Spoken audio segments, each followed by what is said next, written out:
PT Ask Dan. I'm Welcome. Dan, your PT. I is. All right. I is. Yeah. All right. All right.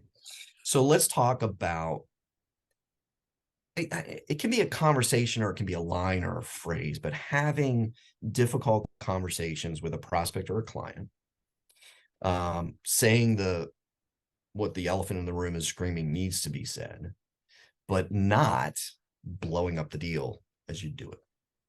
So you've used a couple lines that are tough questions to ask that can really help a relationship blossom or can quickly destroy it. So you've talked about things. The one I wrote down for this was oh, I'm sorry, I thought you wanted this to work. Yeah. And use it. Or hey, I gotta ask, what's it gonna take for me to lose your business? It's a tough question to ask. And those kinds of lines that you've built up over the years. But can you talk about asking those tough questions or making those tough comments about something that everybody in the room knows needs to be said and succeeding with it and moving things forward? This is interesting because it's all a mindset. Number one, I have to believe that I'm an expert and that my products or my services are spectacular. And if I'm meeting with a prospect, in my mind, it is their luckiest day of their life. They may not choose to work with me. That's their loss. Yeah. Second, I don't need their business. I'm okay with a no. And if I have those two mindsets, it's amazing how different a sales call will go. And I'll give you an example that really changed the way I sell. So this was probably 15 years ago. I was meeting with a dad and his daughter. The daughter was, I don't know, mid 40s. The dad was 70s. And the dad was looking at transferring his business to her. And they were meeting with me to potentially look at using Sandler for sales training. And throughout the meeting, I was talking to the daughter. I could not get her to just see anything at all, that she's at fault, she needs improvement, blah, blah, blah. And she was telling me what kind of sales training she wanted and how it was to look. And I know that doesn't work. And I ended the meeting with, this is not going to work. It's a no. I said no to her.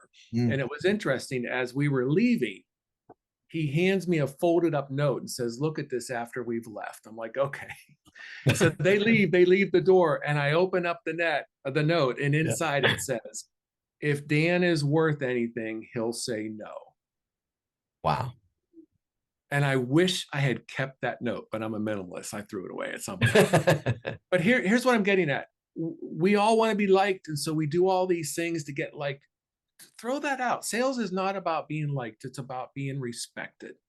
And if I'm respected, I don't take just anything. I have certain ways that I do things. And if you don't want to do it that way, it's okay. I'll still like you as a person, but we're not going to work together. Well, I think there's a human nature element too. When I walk out of a sales conversation, phone, it doesn't matter. I walk out, I want the business. I want the opportunity. And early on in my career, you take anything because you're trying to survive.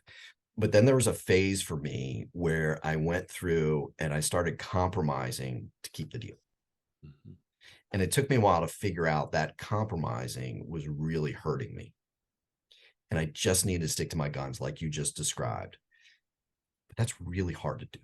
It's really, gotta be honest, it's really hard to do. And as much as we talk about the upfront contract and are you comfortable saying no to me? Are you okay if I say no to you? All that kind of stuff. How often do people really say no versus how often they really should? I mean, the salesperson, where they should just walk away from the deal, just say no. You know, Nancy Reagan, move on. And they have a really hard time doing it. They just do. I get it. But here's the thing. I mean, most of us are not friends with our dentist or our optometrist or our family doctor, but we go to them, we like them, but we go to them because they're the expert. They tell us what needs to be fixed, and then we decide if we want to have it fixed or not. Well, and I think where you were going to is they tell us what we need to hear, whether we want to hear it or not. Bingo. That's the crux. And isn't that our role? If we are really the experts and we have the magic dust, should we not be stating to prospects what they must hear, not what they want to hear? Yes.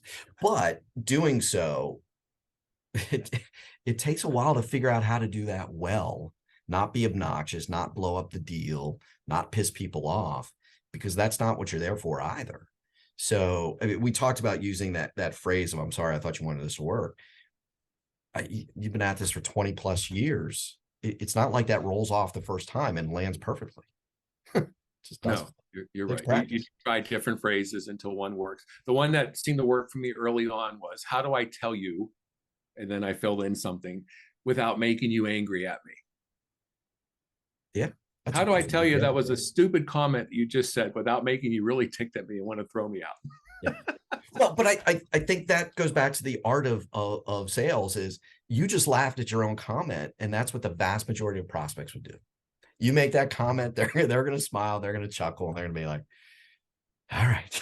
Yep. I see it. And I see because when you say it that way, they go, all right, I see it now, usually.